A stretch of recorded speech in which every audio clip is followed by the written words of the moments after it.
The clock on the nightstand glowed a pale blue in the darkness, its digital numbers reading 11:47 p.m. when Harold Eugene Mitchell finally made his decision.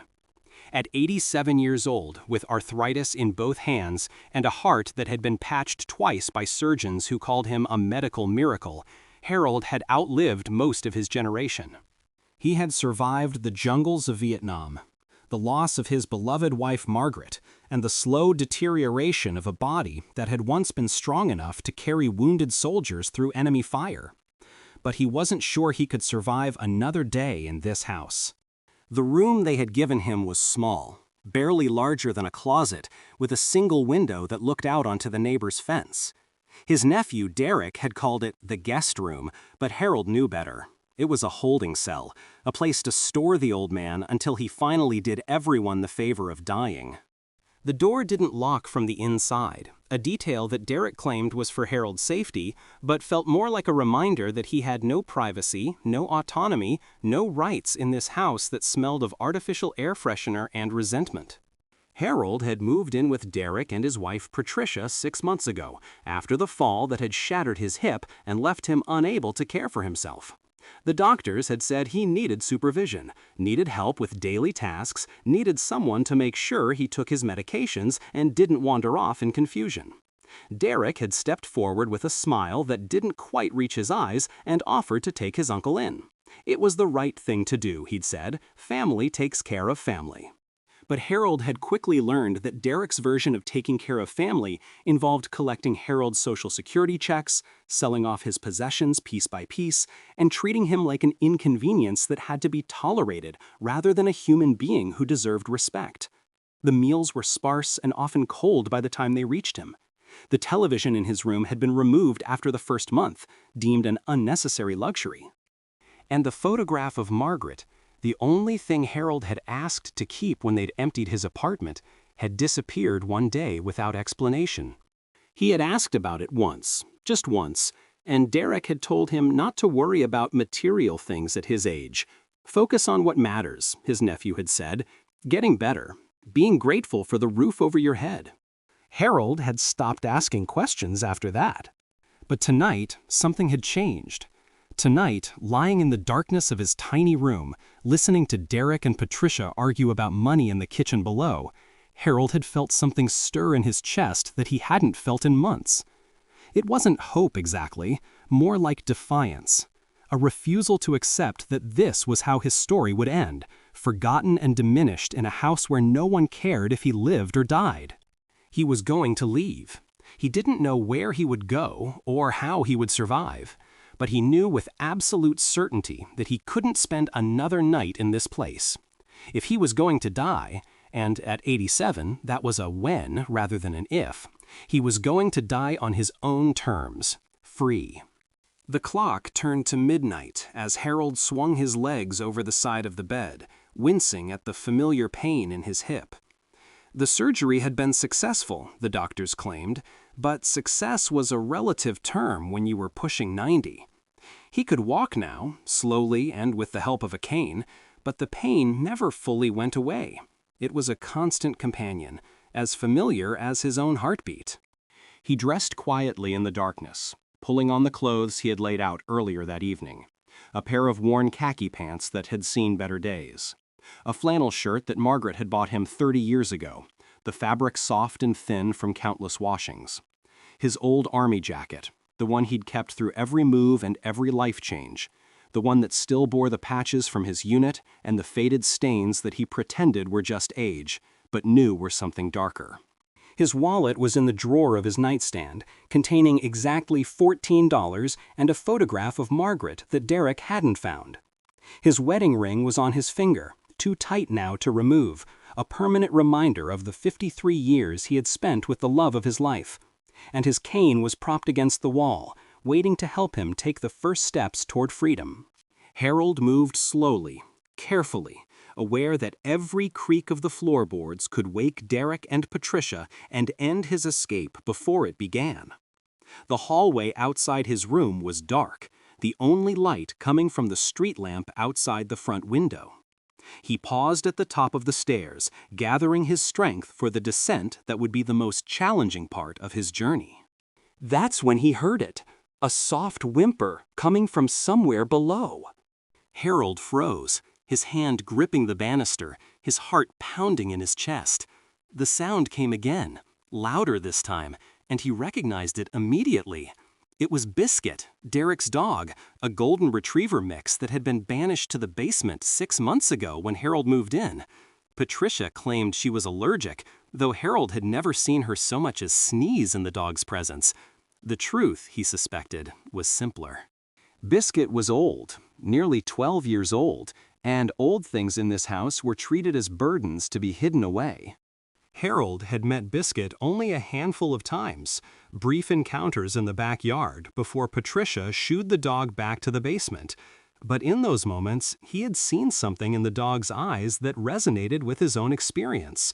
A sadness, a loneliness, a confusion about why everything had changed and why no one seemed to love her anymore. The whimpering continued, and Harold found himself changing direction. Instead of heading for the front door, he moved toward the basement stairs, driven by an impulse he couldn't fully explain. Maybe it was the soldier in him, trained to never leave a comrade behind. Maybe it was the widower in him, recognizing another soul in need of rescue. Or maybe it was simply the knowledge that whatever awaited him outside this house, he didn't want to face it alone. The basement door was at the end of the kitchen, secured with a simple latch that Harold's arthritic fingers struggled to open.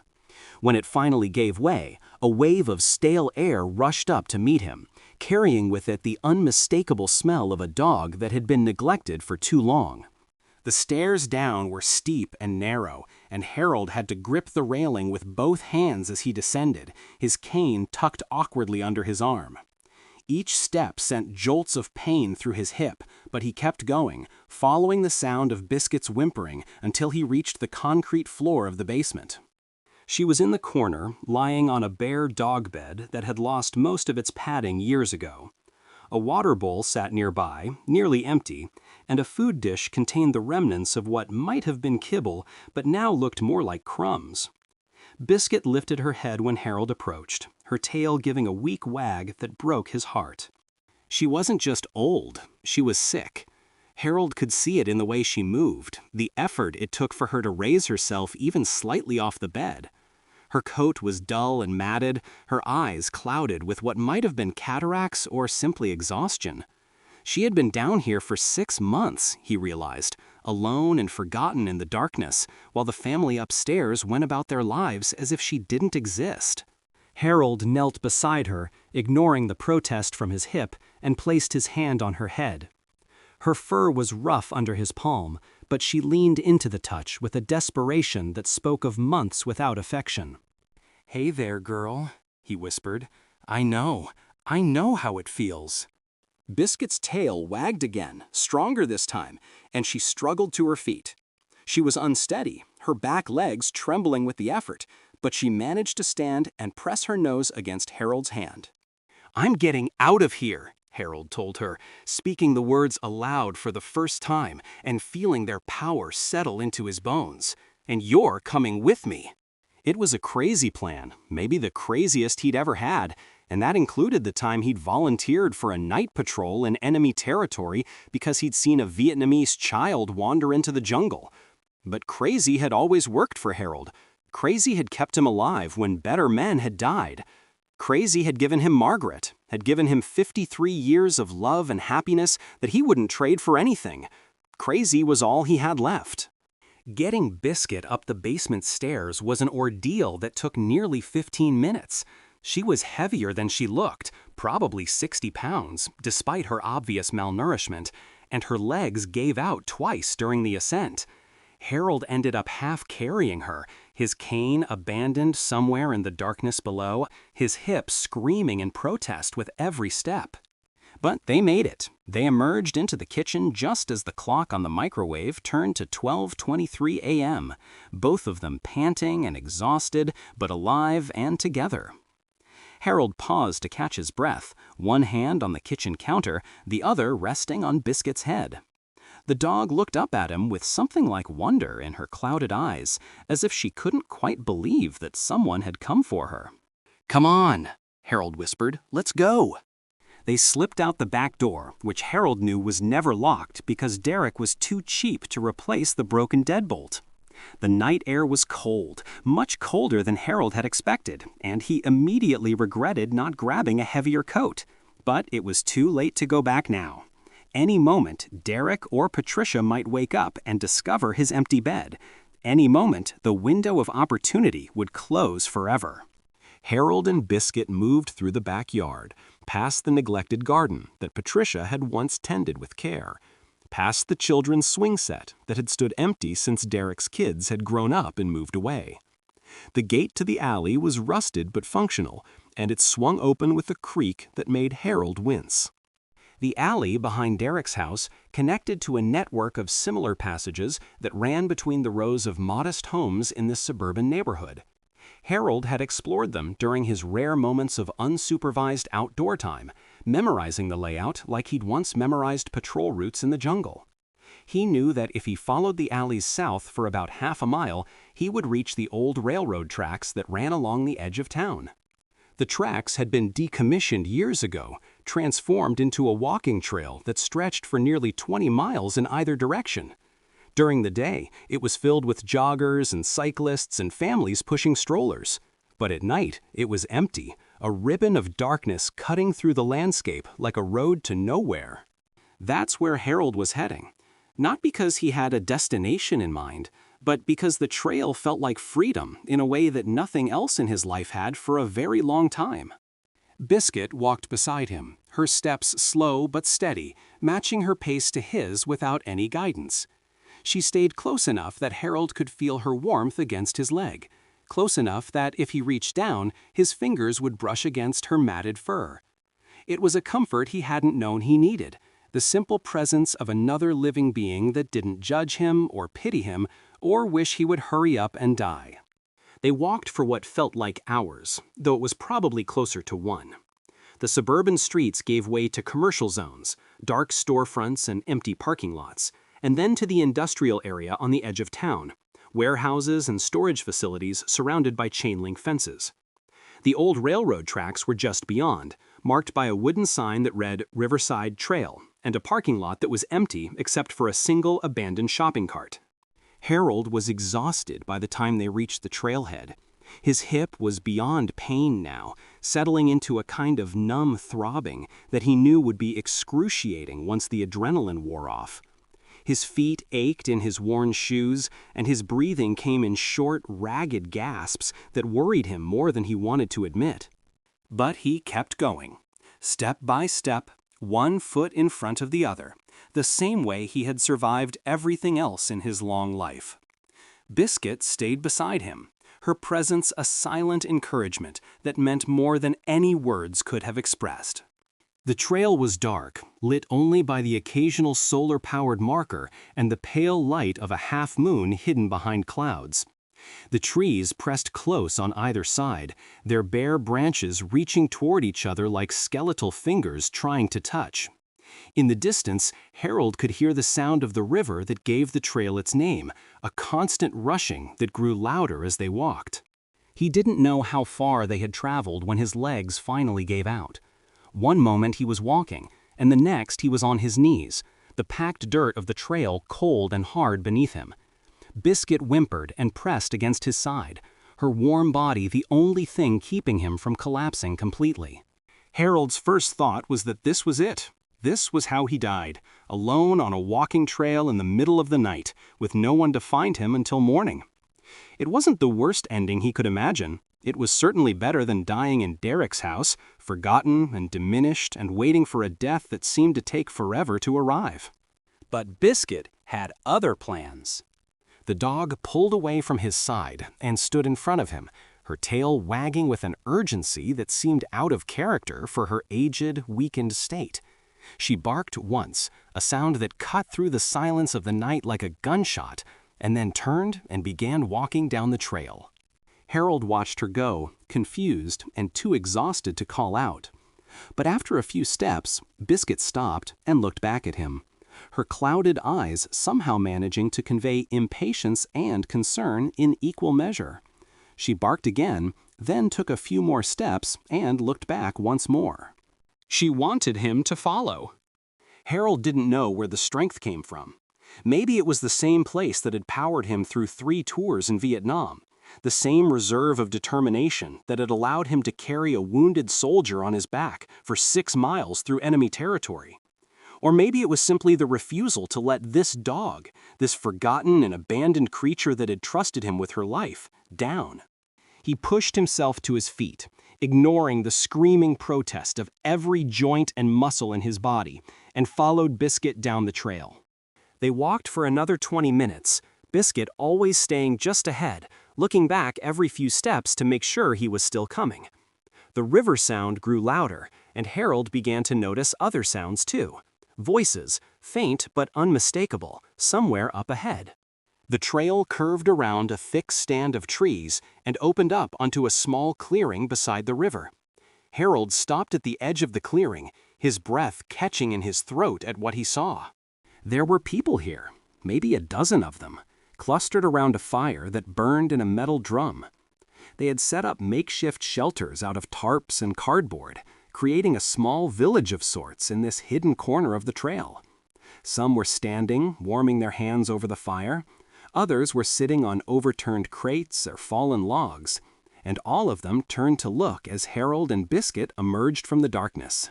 For a long moment, no one spoke. Harold stood frozen at the edge of the clearing, suddenly aware of how he must look. An old man in rumpled clothes, leaning on nothing because he'd left his cane in Derek's basement, accompanied by a matted and obviously sick dog. He looked, he realized, like one of them, homeless, forgotten, invisible. Then one of the figures by the fire stepped forward.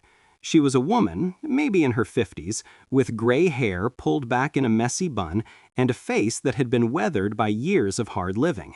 She looked at Harold, then at Biscuit, and then back at Harold. "You look like you could use a seat," she said, her voice gruff but not unkind. "And your dog looks like she could use some water." Harold felt tears prick at his eyes, an unexpected surge of emotion that he couldn't quite control. He had spent 6 months in Derek's house feeling invisible, feeling like his existence was a burden that everyone wished they could be rid of. And now, standing at the edge of this makeshift camp, he was being seen. He was being offered help, freely and without expectation, by people who had nothing themselves. "Thank you," he managed to say, his voice cracking. "Thank you so much." The woman nodded and gestured toward the fire. "Come on. Name's Rita. Welcome to the river camp." The river camp, Harold would learn, was one of several homeless encampments scattered along the riverside trail. Most of its residents were people who had fallen through the cracks of society for one reason or another. Lost jobs, medical bankruptcies, domestic violence, addiction, mental illness. The reasons were as varied as the people themselves, but they all shared one thing in common. They had nowhere else to go. Rita, who seemed to be the unofficial leader of the camp, had been homeless for 3 years. She'd been a nurse before, working in the emergency room of the local hospital, until a back injury had left her unable to work and a cascade of unfortunate events had stripped away everything she had.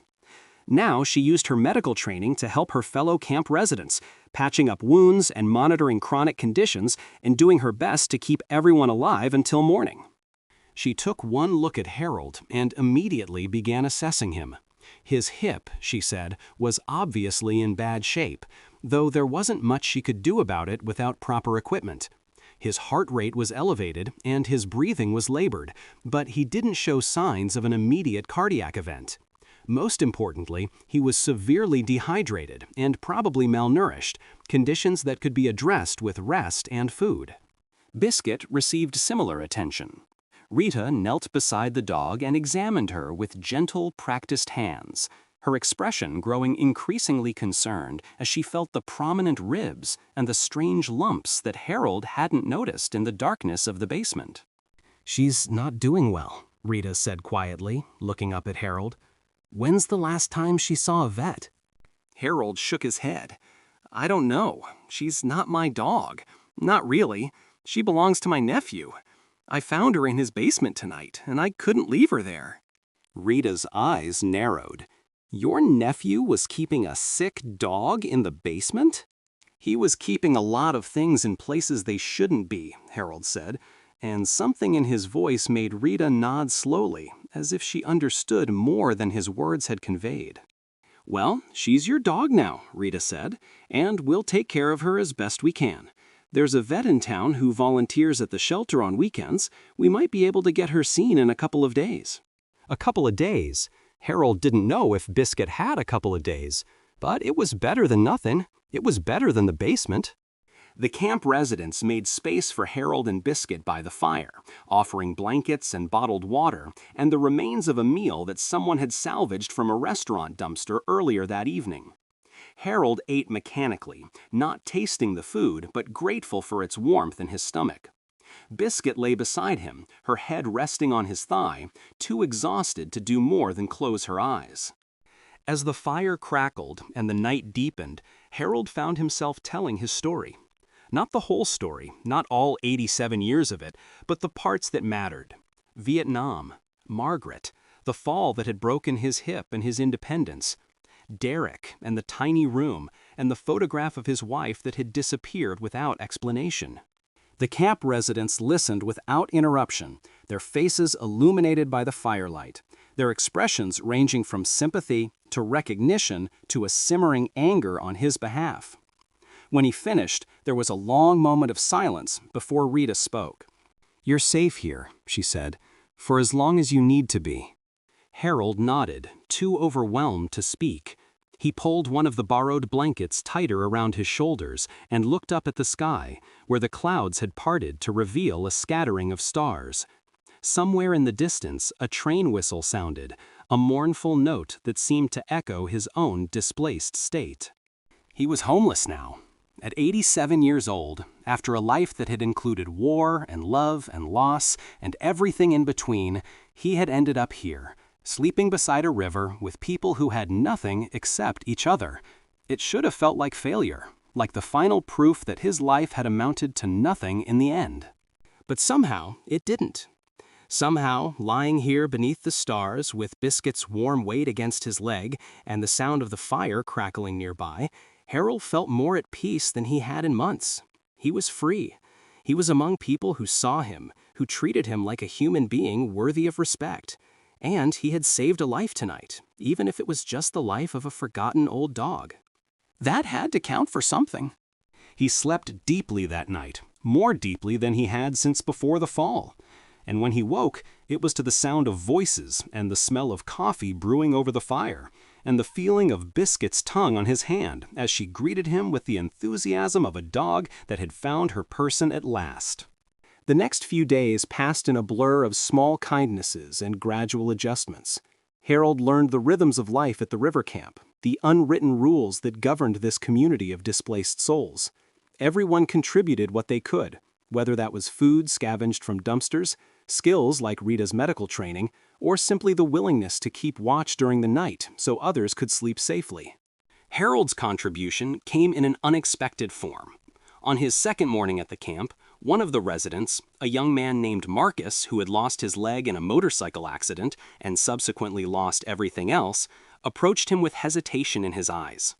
"I heard you were in Vietnam," Marcus said, not quite meeting Harold's gaze. "I was in Afghanistan, 2 tours." Harold nodded, recognizing the particular combination of pride and pain that only veterans could understand. "Sit down, son. Tell me about it." They talked for hours that first day, and in the days that followed, other veterans in the camp joined them. There were more than Harold would have expected. Men and women who had served their country and then been abandoned by it when they needed help most. They shared their stories with Harold, finding in him a kindred spirit who understood the horrors they had witnessed and the scars they carried, both visible and invisible. Harold listened and validated, and occasionally offered advice drawn from his own 7 decades of processing trauma. He told them about the nightmares that had plagued him after Vietnam, the drinking that had nearly cost him his marriage, the decades of therapy that had finally helped him find peace. He told them that healing was possible, that the darkness didn't have to win, that they were stronger than they knew. And slowly, something began to change in the camp. The veterans stood a little straighter, spoke a little louder, began helping each other in ways they hadn't before. Marcus, who had spent months barely speaking to anyone, started leading morning stretches for anyone who wanted to join. A woman named Sarah, who had been a medic in Iraq, began assisting Rita with the camp's medical needs. And a man named James, who had lost his family and his home to PTSD-fueled decisions he deeply regretted, started writing letters to the children he hadn't spoken to in years. Harold didn't take credit for any of it. He was just an old man, he said, doing what little he could.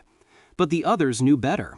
They saw the way he sat with each of them, patient and present, offering the gift of his attention without judgment or expectation. They saw the way he refused to let his own physical limitations prevent him from contributing to the community. And they saw the way Biscuit followed him everywhere, her health slowly improving under Rita's care, as if the dog's recovery was somehow linked to the presence of this man who had rescued her from darkness. The weekend came, and with it, the volunteer veterinarian that Rita had mentioned. His name was Dr. Samuel Chen, and he had been providing free care to homeless pet owners for nearly 10 years. When he examined Biscuit, his expression was serious but not hopeless. "She has some significant issues," he told Harold, kneeling beside the dog in the morning sunlight. "Arthritis, obviously, some dental problems that should be addressed, and there are some masses here that I'd like to take a closer look at, but overall, she's in better shape than I expected, given what you've told me about her living conditions." "Will she be okay?" Harold asked, his voice tight. Dr. Chen smiled, a warm expression that crinkled the corners of his eyes. "With proper care and attention, I think she has a good chance. Dogs are resilient, especially when they have someone who loves them." Harold looked down at Biscuit, at the way she was gazing up at him with those clouded eyes that somehow still managed to convey trust and adoration. "I do love her," he said quietly. "I know it's only been a few days, but I do." "I can tell," Dr. Chen said, "and so can she." The vet left with a promise to return the following weekend with medications for Biscuit and some additional supplies for the camp. Harold thanked him profusely, embarrassed by his inability to pay for the services, but Dr. Chen waved off his concerns. "Taking care of those who need it is its own reward," he said. "Besides, you're doing important work here. Those veterans you've been talking to, I've seen a difference in them already. That kind of healing is worth more than any payment." Harold didn't know how to respond to that. He had never thought of what he was doing as work, never imagined that his conversations with the other veterans could have any real impact. He was just an old man, passing time until the end came, wasn't he? The question stayed with him for the rest of the day, poking at his consciousness like a splinter that wouldn't quite come free. That night, sitting by the fire with Biscuit sleeping at his feet, he found himself looking around at the camp with new eyes. He saw Marcus, the young amputee, laughing at something Sarah had said, his face transformed by an expression that Harold suspected had been rare in recent months. He saw Rita, tireless and compassionate, checking on each member of the camp before allowing herself to rest. He saw James, hunched over a notebook, writing yet another letter to the family he hoped to reconcile with someday. And he saw others, a dozen souls who had been brought together by circumstances beyond their control and had found in each other a kind of family. This was his family now, Harold realized. Not Derek, who had never seen him as anything but a burden and a source of income. Not the distant relatives who had stopped calling years ago. These people, these forgotten and invisible members of society, were the ones who had taken him in without hesitation, who had treated him with kindness and respect from the moment he had stumbled into their clearing. And Biscuit. Biscuit was family too. The forgotten dog had become his constant companion, following him everywhere, sleeping beside him each night, greeting him each morning with an enthusiasm that made him feel like the most important person in the world. In saving her from Derek's basement, Harold had inadvertently saved himself from the spiritual death that had been slowly claiming him in that tiny room. A week passed, then 2. Harold's health stabilized under Rita's watchful care, though his hip continued to bother him, and he suspected it always would. Biscuit's condition improved dramatically with Dr. Chen's medications, her coat growing shinier and her energy increasing day by day. And the community of the river camp continued to thrive, drawing strength from its newest members even as it supported them through their own struggles. Then, on a cold morning in late November, everything changed. Harold was sitting by the fire, Biscuit at his feet as always, when he heard the sound of approaching footsteps on the trail. He looked up to see a young woman walking toward the camp, a camera slung around her neck and a notebook in her hand. She had the bright-eyed, energetic look of someone who still believed in the power of words to change the world. "Hi there," she said, approaching the fire with a smile that seemed genuine.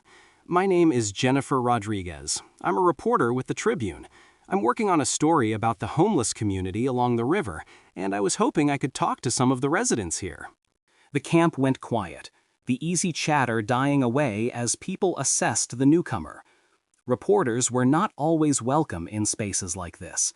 Too often, they came with preconceived notions and left with stories that reinforced stereotypes rather than challenging them. Too often, they treated homeless people as objects of pity or scorn, rather than as human beings with complex lives and valid stories. But Jennifer seemed different. She didn't take out her camera without asking permission. She didn't push when people said they'd rather not be interviewed. And when she sat down beside Harold, accepting the cup of coffee that Rita offered her, she listened more than she talked. "I'm not here to write a hit piece," she said quietly, perhaps sensing the wariness that surrounded her. "I'm here because I think these stories matter. I think people need to hear about what's really happening in their community, about the human beings who are struggling just a few miles from their comfortable homes." Harold studied her for a long moment, searching for signs of deception or hidden agendas. He had learned to read people during his years in the military, and what he saw in Jennifer's face was sincerity. She meant what she said. "What do you want to know?" he asked. Jennifer's eyes lit up with a mixture of surprise and gratitude. "Everything," she said. "Anything you're willing to share." So Harold told his story again. He told her about Vietnam and Margaret, about the fall and Derek, about the midnight escape and the dog that had led him to safety. He told her about the river camp and the veterans he had been working with, about Rita's selfless dedication and Dr. Chen's volunteer work and the small but powerful community that had formed around this fire by the river. Jennifer wrote everything down, her pen moving furiously across the pages of her notebook. But she also looked up frequently, making eye contact, asking follow-up questions that showed she was really listening. And when Harold finally fell silent, exhausted by the telling but also strangely relieved, she reached out and placed her hand briefly on his. "Thank you," she said. "This is important. People need to hear this." The story ran 3 days later on the front page of the Tribune Sunday edition. It was titled "The Veteran, the Dog, and the Midnight Escape: One Man's Journey from Neglect to Redemption." The article was accompanied by a photograph that Jennifer had taken with Harold's permission, showing him sitting by the fire with Biscuit's head in his lap, his weathered face illuminated by the flames. Harold didn't know it at the time, but that photograph would change everything. The response was immediate and overwhelming. The Tribune's website crashed twice from the traffic as readers shared the story on social media, their hearts broken and uplifted in equal measure by Harold's tale. Local news stations picked up the story, followed by regional outlets, followed by national networks hungry for content that would move their viewers. Within a week, Harold Eugene Mitchell was famous. The interview requests came first, so many that Rita had to start screening them on Harold's behalf. He agreed to a few, choosing carefully the outlets that seemed genuinely interested in highlighting the issues facing homeless veterans rather than simply exploiting his story for ratings. He spoke about the failures of the system that had left him in Derek's care, about the invisible population of homeless people living in communities across America, about the power of human connection to heal wounds that medicine couldn't touch. And always, Biscuit was beside him. The golden dog had become an integral part of Harold's story. her rescue from the basement serving as a metaphor for the kind of compassion and courage that could transform lives. Viewers loved her, sending in donations specifically earmarked for her continued veterinary care, sharing photos and videos of her that Harold had never even seen being taken. Then came the donations. At first, it was small amounts, $10 or $20 from individuals who had been moved by Harold's story. But as the coverage expanded, so did the generosity. Local businesses contributed supplies for the river camp. A construction company offered to build more permanent shelters. A nonprofit dedicated to homeless veterans reached out with offers of assistance and support. And then, 3 weeks after the story first ran, Harold received a letter that changed everything. It was from a law firm in the city representing a foundation that had been established specifically in response to Harold's story. The foundation, funded by an anonymous donor who had been deeply affected by what they'd read, wanted to offer Harold a permanent home, fully furnished and with all expenses paid, for the rest of his life. The only condition was that he continue doing what he had been doing, helping veterans in whatever way felt right to him. Harold read the letter 3 times, certain that he was misunderstanding something. Things like this didn't happen to people like him. Miracles were for other people, for the young and the lucky and the deserving, not for an 87-year-old man who had spent the past several months living beside a river with a sick dog and a community of fellow outcasts. But the letter was real. The offer was genuine. And when Harold looked up from the paper in his trembling hands, he saw the faces of his river camp family looking back at him, their expressions a mixture of joy and sorrow. "You should take it," Rita said, her voice thick with emotion she was trying to hide. "You deserve this, Harold. You deserve a home." "But what about everyone here?" Harold asked. "What about you?" Rita smiled, a bittersweet expression that made her weathered face look suddenly beautiful. "We'll be okay. We've always been okay, one way or another. And now, with all the attention your story has brought, maybe things will actually start to change." She was right, Harold would learn later. The coverage of his story had sparked a broader conversation about homelessness in the community, leading to increased funding for shelters and services, new policies to prevent evictions and provide support for at-risk populations, and a volunteer network that connected housed residents with their homeless neighbors in ways that benefited everyone. The river camp itself would eventually be replaced by a proper facility, a tiny home village that provided permanent housing for many of its former residents. Rita would become the facility's manager, using her medical training and her intimate knowledge of the community's needs to create a model that other cities would seek to replicate. But all of that was in the future. In the moment, Harold could only stare at the letter in his hands and try to process the magnitude of what was being offered to him. "They want me to help veterans," he said slowly, as if testing the words to see if they were real. "That's all they're asking in return." "That's what you've been doing all along," Marcus pointed out. "They're just giving you a better place to do it from." Harold looked around the camp, at the faces that had become so familiar to him over the past weeks. He thought about the tiny room in Derek's house, about the photograph of Margaret that had disappeared, about the years of diminishment and disrespect that had nearly broken him. And then he thought about Biscuit, about the midnight escape, about the strange and winding path that had led him to this moment. Maybe miracles weren't just for other people after all. The house the foundation provided was a modest craftsman bungalow on a quiet street, just a few miles from the river where Harold had spent his weeks of freedom. It had 3 bedrooms, a sunny kitchen, and a backyard that was perfect for an aging dog who had earned the right to spend her remaining years in comfort. Harold moved in on a crisp December morning, exactly 2 months after his midnight escape from Derek's house. The river camp residents helped him carry the few possessions he had accumulated, most of which had been donated by people who had read his story. Rita brought a casserole that she'd somehow managed to prepare on a camp stove, and Dr. Chen stopped by with a basket of supplies for Biscuit, including a plush new bed that the dog immediately claimed as her own. The first night in his new home, Harold sat in the living room with Biscuit at his feet and tried to take in the reality of his situation. The house was quiet, the kind of quiet that came from solitude rather than neglect. The walls were bare, waiting for him to fill them with whatever memories and mementos he chose. And the future, which had seemed so dark and limited just a few months ago, now stretched before him with possibilities he had never imagined. He was still processing these thoughts when there was a knock at the door. Harold rose slowly, his hip protesting as always, and made his way to the entrance. He opened the door to find a young woman standing on his porch, her face tear-streaked but hopeful. She was holding a folder of papers in her hands, and when she spoke, her voice trembled with emotion. "Mr. Mitchell, my name is Sarah Chen. I'm Dr. Chen's daughter. I've been following your story since it first ran in the Tribune, and—" She paused, collecting herself. "I've been helping my father with his volunteer work for years, and when I heard about your foundation, about what they're asking you to do, I knew I had to come talk to you." Harold stepped aside, gesturing for her to enter. Come in, it's cold out there."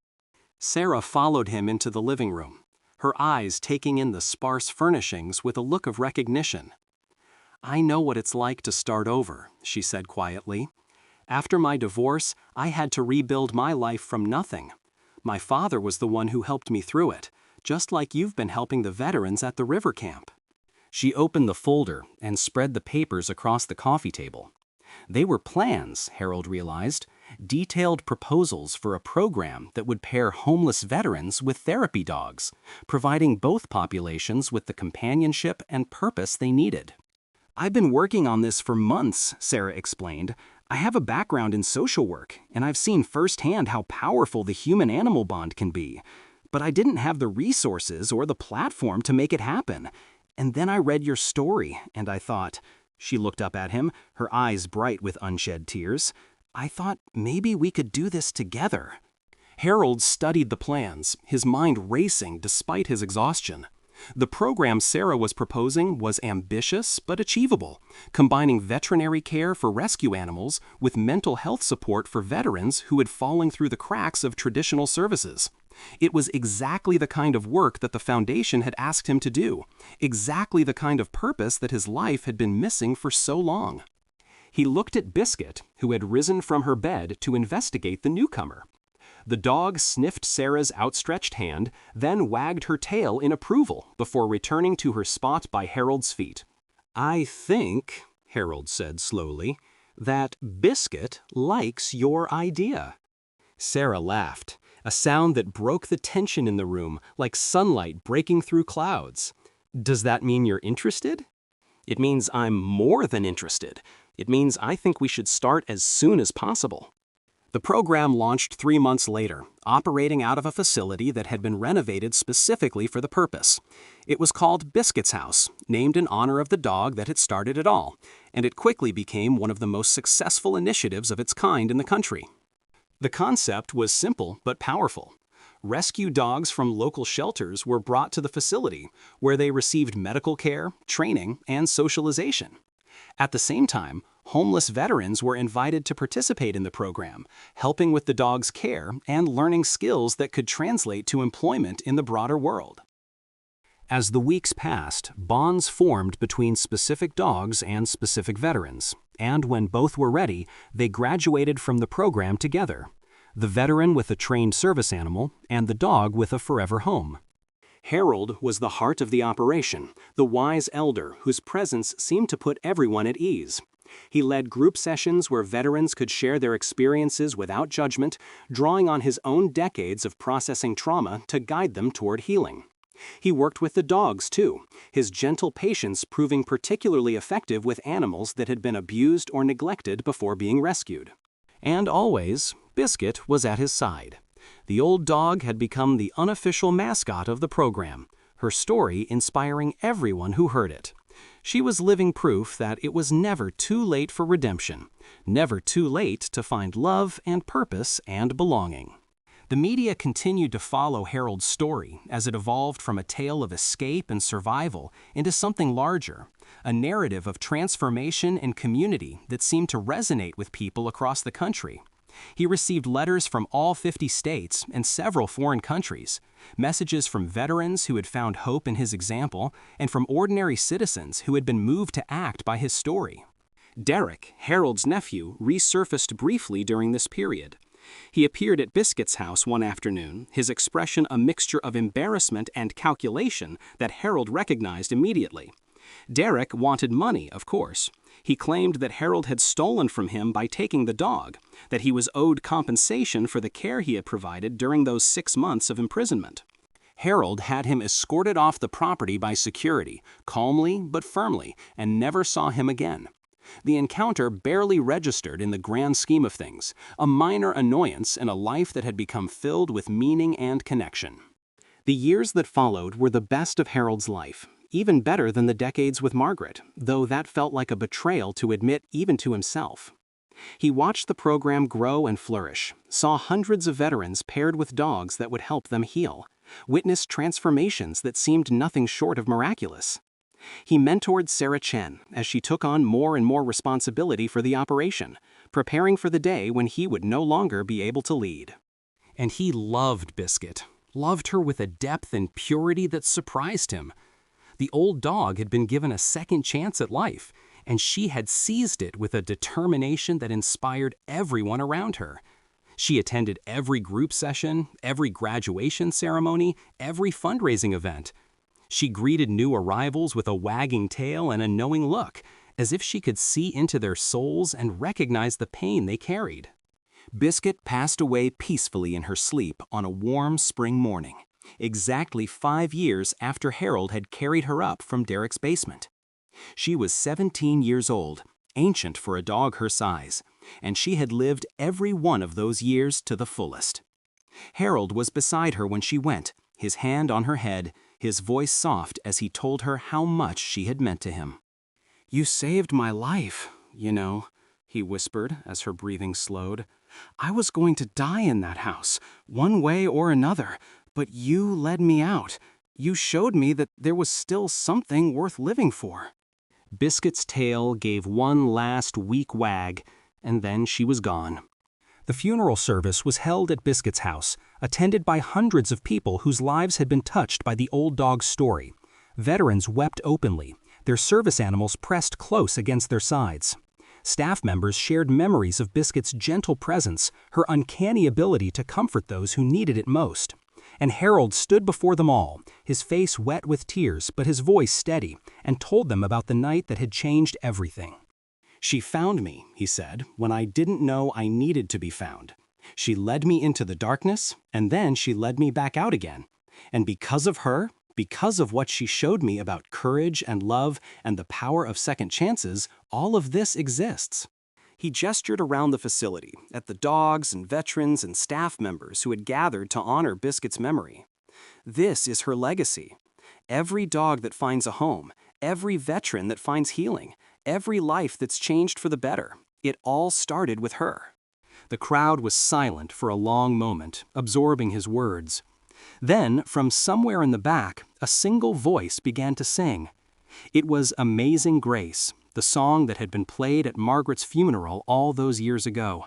And soon other voices joined in, the melody swelling until it filled the entire facility.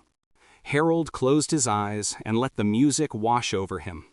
He thought about Margaret, about Biscuit, about all the loves he had lost and found throughout his long life. And he thought about the night of his escape, about the cold and the fear and the uncertain path that had led him here, to this moment of profound grief and profound gratitude. He was 92 years old now, and he knew that his own time was growing short. But he wasn't afraid. He had lived a life that mattered, had made a difference in the world, had loved and been loved in return. What more could anyone ask for? The program continued to thrive after Harold's passing, which came peacefully on a quiet winter evening 2 years after Biscuit's death. He died in his bed in the Craftsman bungalow, surrounded by friends and colleagues and the latest generation of program dogs. Sarah Chen was holding his hand when he took his last breath, and she would later say that he had been smiling, as if he could see something beautiful waiting for him on the other side. The obituary that ran in the Tribune called him a hero who found his purpose in the most unexpected of places. The national news coverage emphasized his military service, his program for veterans, and the remarkable story of his midnight escape. And social media erupted with tributes from people whose lives had been changed by his work, filling the internet with memories and gratitude and love. But perhaps the most fitting tribute came from the river camp, where Harold's journey had truly begun. The former residents, most of whom had found housing through programs inspired by his story, gathered at the spot by the river where they had once huddled around a fire for warmth. They shared stories about the old man who had stumbled into their midst on a cold night 5 years earlier, accompanied by a sick dog and carrying nothing but the clothes on his back and the determination to be free. "He didn't have anything," Rita said, her voice thick with emotion. "He was just like the rest of us, lost and forgotten and invisible. But he never acted like he was better than anyone, never complained about what he'd lost. He just kept showing up, kept listening, kept caring." "He saved my life," Marcus added, his hand resting on the head of the service dog he'd received through Biscuit's house. "Not in a dramatic way, not like pulling me from a burning building. He saved it by making me believe that I was worth saving." Others shared similar sentiments, each story a thread in the tapestry of Harold's legacy. And when the gathering ended, when the former residents returned to the lives they had built in the years since the river camp, they carried with them the memory of a man who had taught them that it was never too late to start over. The story of Harold Eugene Mitchell, the elderly veteran who escaped his nephew's house at midnight with nothing but a forgotten dog at his side, would be told and retold for years to come. It would be featured in books and documentaries, studied in social work programs, cited as an example of the power of compassion to change the world. But for those who had known him, who had witnessed his transformation and been part of his journey, the story was simpler than any of that. It was a story about love, about the love between a man and a dog, about the love that grows in unexpected places between unexpected people. It was a story about courage, about the courage to walk away from a life that was killing you and toward an unknown future that might be worse. And it was a story about hope, about the stubborn, inexhaustible hope that refuses to die even when everything seems lost. In the end, that's what Harold would want to be remembered for. Not the programs or the publicity, not the accolades or the legacy. Just the simple truth that he had discovered on a cold night beside a river, with a sick dog pressed against his side and the stars scattered above him like promises. That love is always worth the risk. That second chances are possible for everyone. And that sometimes the path to healing begins with a single step into the darkness, trusting that somehow, some way, you'll find your way back to the light. Biscuit had shown him that. The river camp had reinforced it, and the years that followed had proven it beyond any doubt. In the lobby of Biscuit's house, where Harold's portrait now hangs beside the photograph of his beloved dog, there is a plaque with words that he chose himself shortly before his passing. The words serve as a reminder to everyone who enters, veterans and dogs alike, of what is possible when we refuse to give up on each other. The plaque reads, "We were both forgotten. We were both invisible. But we found each other in the darkness, and together we found our way home." If you are reading this, know that you are seen.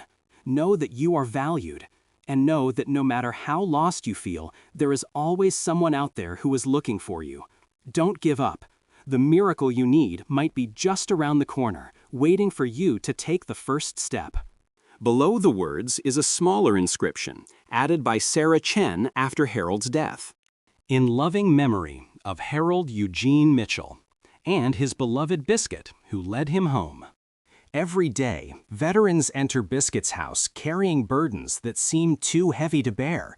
They come with haunted eyes and hunched shoulders, with wounds visible and invisible, with the weight of experiences that most people can't imagine. And every day, they are greeted by dogs that have known their own forms of suffering, dogs that were abandoned and abused and forgotten before finding their way to this place of healing. Together, they learn to trust again. Together, they learn to hope again. Together, they find the courage to take those first steps out of the darkness and toward the light. And somewhere, watching over them all, is the spirit of an old man and his faithful dog, who proved that it's never too late to start over, never too late to find love, and never too late to come home. The story continues to melt hearts across the country, just as it did when Jennifer Rodriguez first published it in the Tribune all those years ago. But now it's more than just a story. It's a living legacy, a testament to the power of one person to make a difference, and a reminder that the most profound changes often begin with the smallest, most unlikely acts of courage. An elderly veteran escaping his nephew's house at midnight. A forgotten dog waiting in the darkness to be found. And the love that brought them together and changed the world.